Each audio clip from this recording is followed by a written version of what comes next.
ما یک جا باز برخیزد و یک تپش مزاری گردد. ای کاش بود و نبود ما یک جا باز برخیزد و یک تپش مزاری گردد.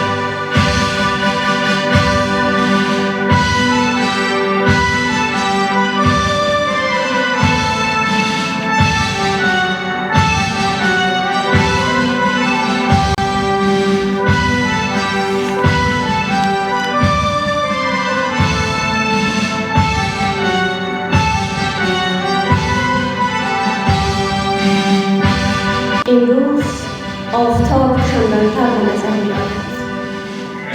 آسمان بزرگ خراسان اشک می‌ریزد و دل پردرد خود را در دامن بند امیر تهی می‌کند. بند امیر با نسیم لاینقطع خود فریادی هزاره بودن را زجه می‌کشد. برگ‌های درختان سرزمین پدری در خوش بادهای تند و خشن شده و غمگینانه به هر کران مهاجر می شود.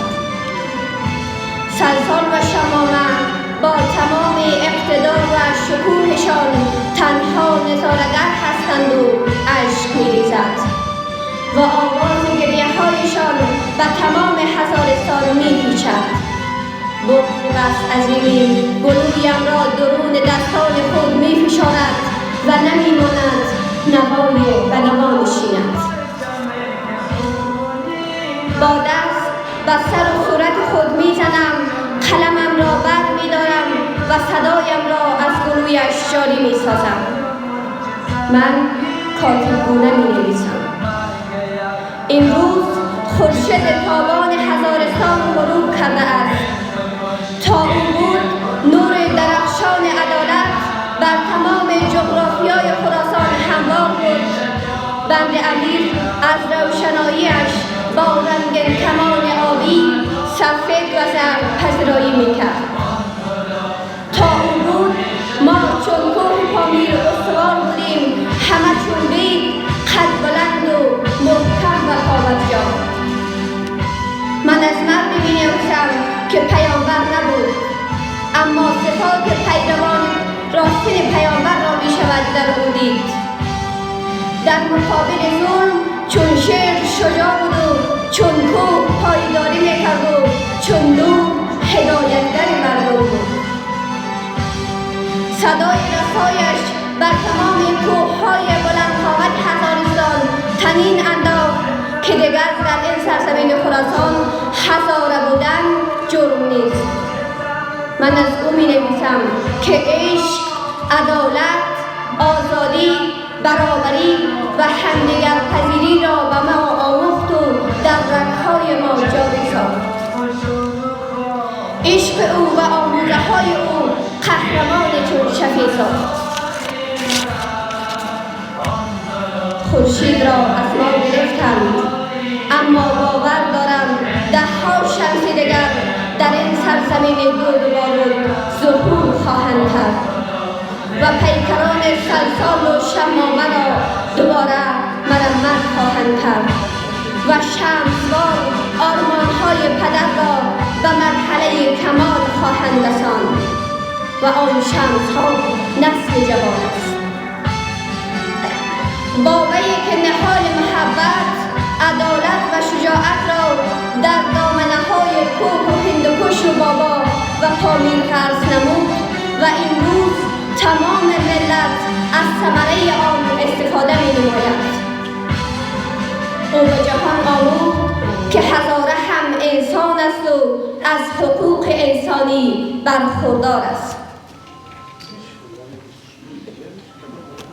پدر، تا تو بودی بی کسی افسانه بود. امروز تو نیستی، اما باور دارم عشق تو در رگ رگ ما جاری است و راه تو همیشه ادامه دارد. ما را نترسانید، در ما شعله جاری است.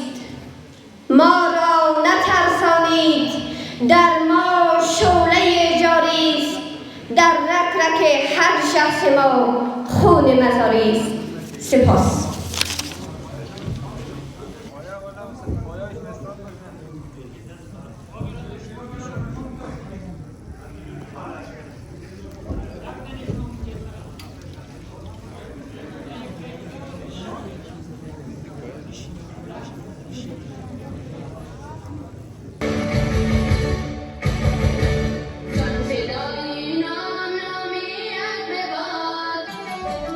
مادری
الله ثم الصلاة والسلام على رسول الله و آله آل الله و لعنة الدائمة على أعدائهم أعداء الله.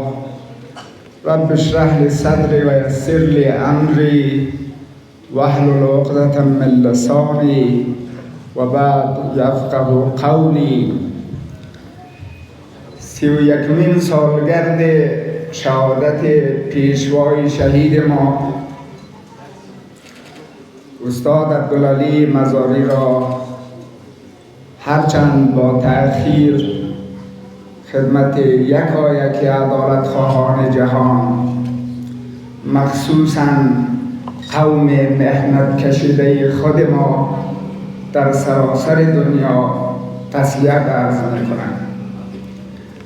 جا دارد در این فرصت تاریخی یادی داشته باشیم از یاران با وفای رهبر شهید که در کنار او خالصانه تا دم مرگ و شهادت پایداری کردند و من آن روزها شاهد اون صحنه‌های خونین بودم و دیدم که چه کسانی با هوشیاری صحنه را ترک کردند.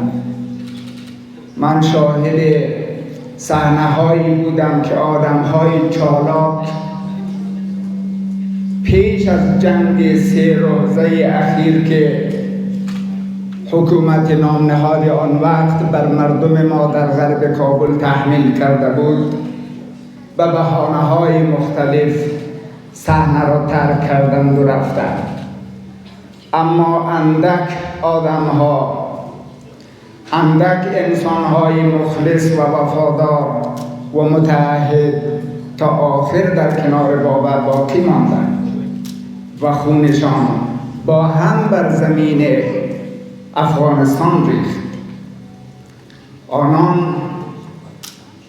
شهید ابوذر غزنوی، آن یل نامدار، آن فرمانده فداکار، کسی که در زمان جهاد سرود ابوالمجد مجدود ابن آدم سنایی را در قلعه نای قرائت می‌کرد.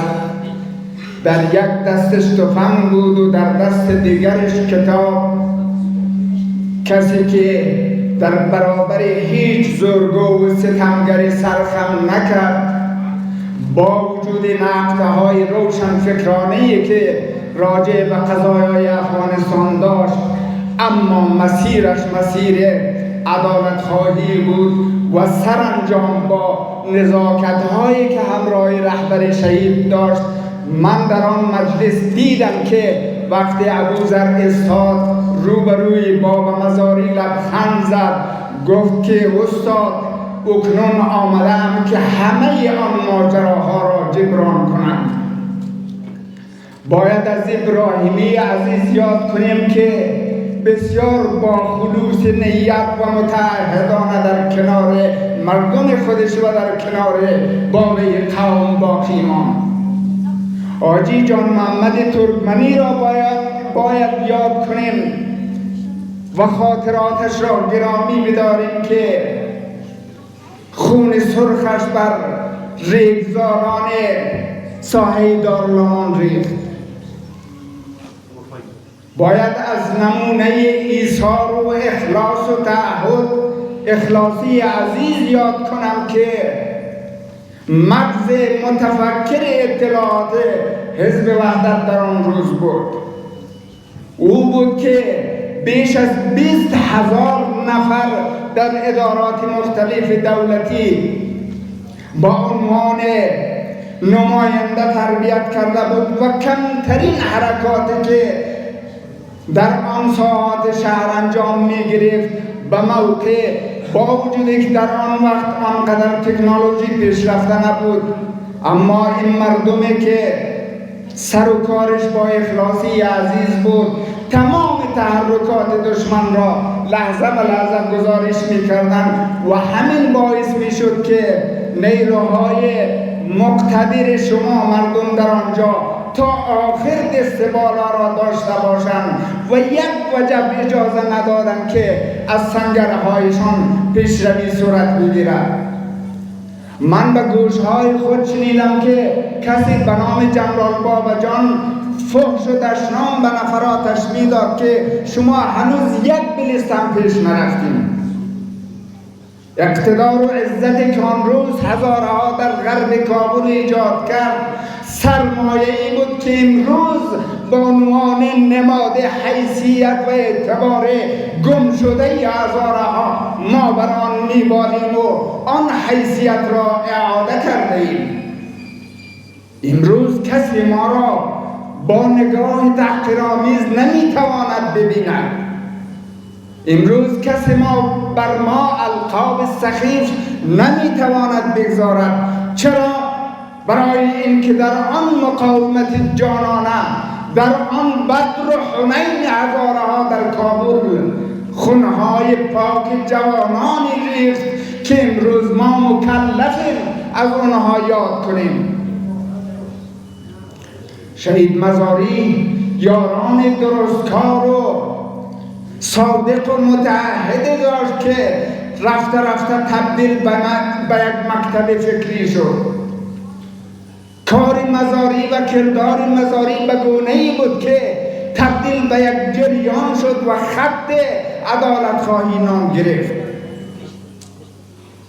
مگر ما و شما از یاد برده ایم که در سیر تاریخی ما 100 سال تحقیر و اهانت کشیدیم.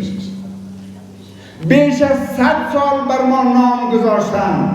درست است در حکومت‌های گوناگون ما وزیر هم داشتیم، مسئول هم داشتیم، ولی چیزی به نام احیای هویت نداشتیم.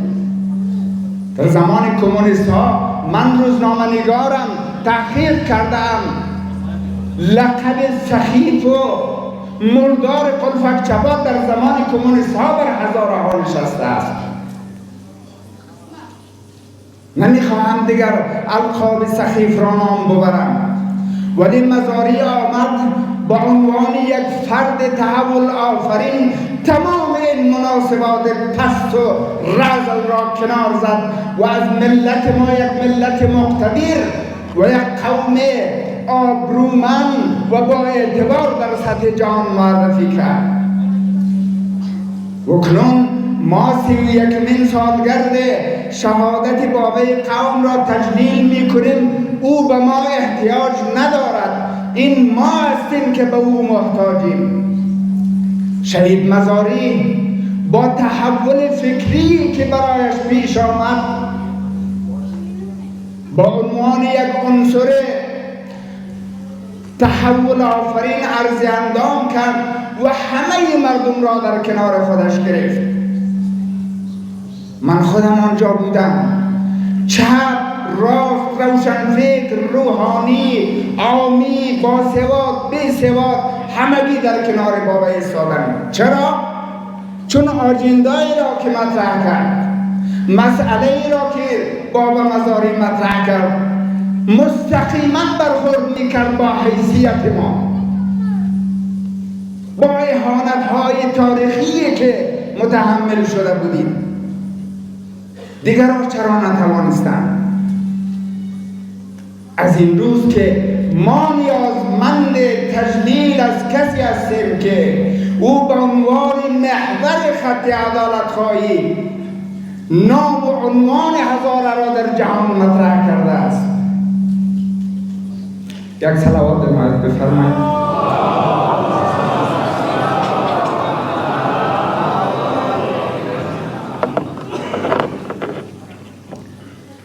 من اینجا یادداشت کرده بودم که چیزهای دیگری صحبت کنم، اما وقتی که شور و احساسات شما مردم شریف و نجیب و عزتمند اینجا را دیدم تصمیمم عوض شد. گفتم با شما باید دوستانه، قومی و بسیار مخلصانه صحبت کنم، بجای یک سخنرانی به اصطلاح آنطوری که رواج هست. نه، من باید با شما بسیار صمیمانه و مخلصانه حرف بزنم و از روزگار یاد کنم که در غرب کابل محاصره از 4 طرف این زنان و مادران غرب کابل بودند که با پختن خجور و بزراق پشت جبهه را حمایت کردند. این صدای الله اکبر های مردم کابل بود که عزت آفرید. روزگار بسیار سختی بود و همان سختی ها امروز تبدیل به یک افتخار و به یک عظمت شده است. مزاری آدرس ایجاد کرد، آدرسی که هزارها بعد از این خود را گم نکنند. از مزاری شهید با عنوان یک تابلوی روشن که با خط زرین نوشته شده است روبروی ما ایستاده. ما هر جا گم شویم اگر پای این تابلو برویم خود را پیدا میکنیم. و کار و کردار رهبر شهید بود که ما بازوهای راست و چپمان را در تخار و کندوز و بغلان یافتیم.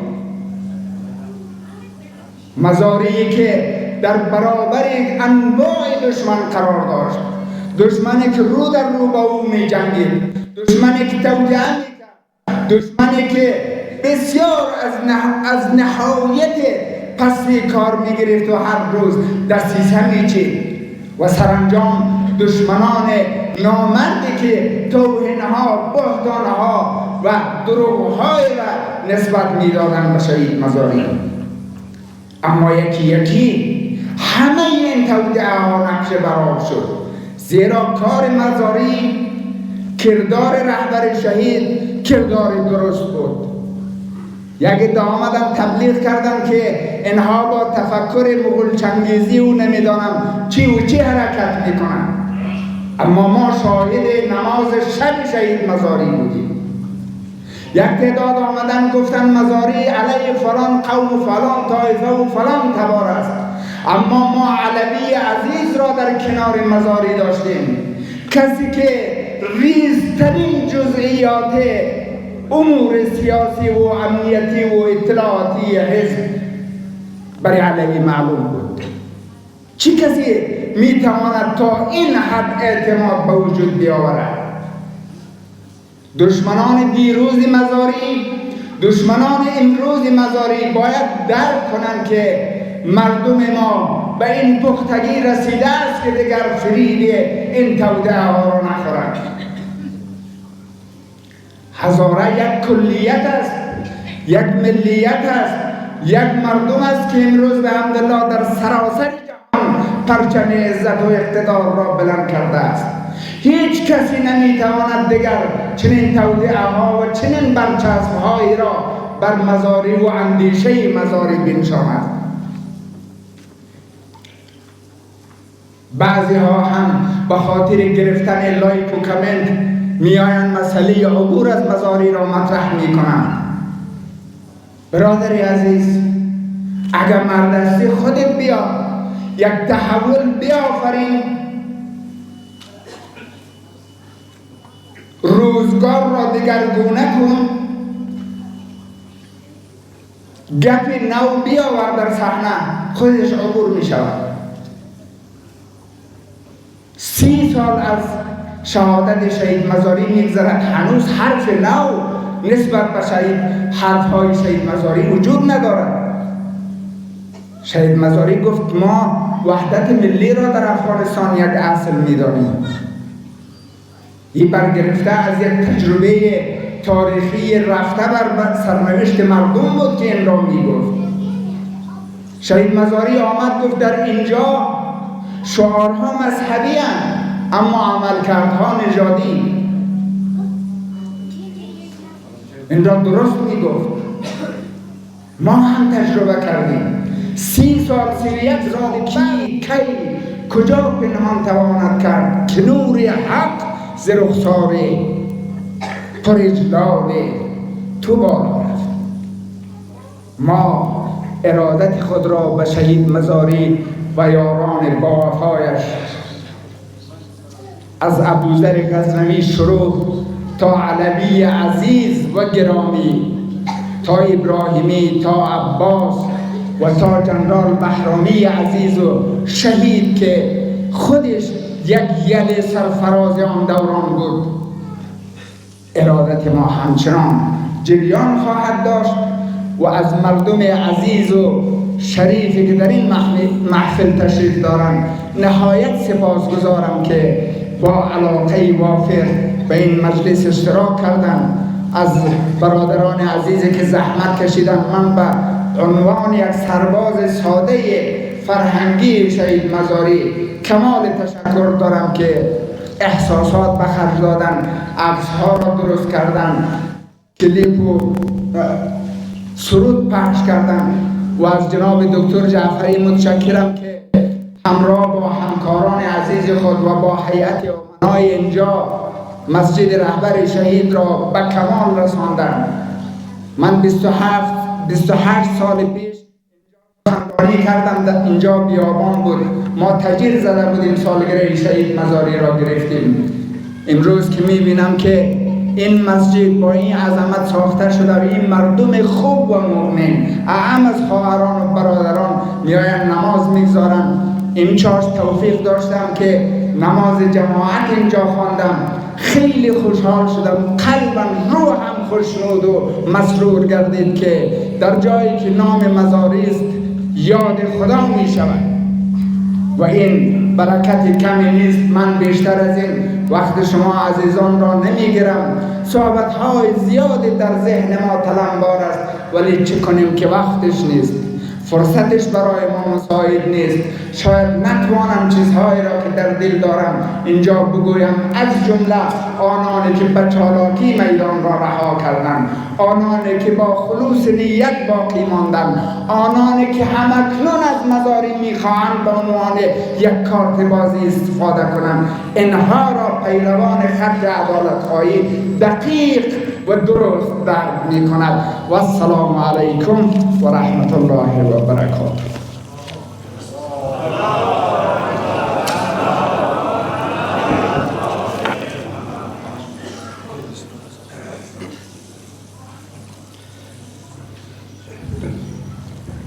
با نهایت خضوع و احترام از بیانات فاخر، نکات بلیغ و دیدگاه‌های ژرف اندیشانه استاد معظم عمیقاً سپاسگزارم. پیام تسلیت داریم از جانب هزارهای اهل تسنن. سالگرد شهادت شهید وحدت و عدالت عبدالعلی مزاری را از طرف هزارهای اهل سنت با اندوه و احترام گرامی می‌داریم. شهید مزاری نماد استادگی، عدالت‌خواهی و همبستگی میان اقوام و مذاهب بود. شخصیتی که برای عزت و کرامت انسان فارغ از تفاوت‌ها مبارزه کرد. ما هزارهای اهل سنت این ضایعه بزرگ را به ملت غیور هزارها تسلیت گفته یادآور یا به آرمان‌های آن شهید بزرگ را ارج می‌نهیم. روحش شاد و راهش پر رهرو باد. با احترام استاد احمد شاه کابلو. ما هم از سپاسگزار و قدردانی می‌کنیم از همدردی و همدلی برادران اهل سنت. پدر ای شعر ما، ای شور ما، ای افتخار ما. پدر ای شعر ما، ای شور ما، ای افتخار ما، شکوه و شوکت ما، قدرت ما، اقتدار ما، خروش نسل ما، خشم بلند روزگار ما، غرور ملت ما، غیرت قوم و تبار ما. همکنون گروه سرود که به همکاری مکتب علامه اقبال تدارک داده شده است به صحنه فراخوانده می شود تا با نغمه‌های دلنشین خود محفل ما را سرشار از شور و اندیشه سازند. باشد که هر آوا پژوا گام باشد در مسیر عدالت، خرد و تلاش علمی، همچنان که باب مزاری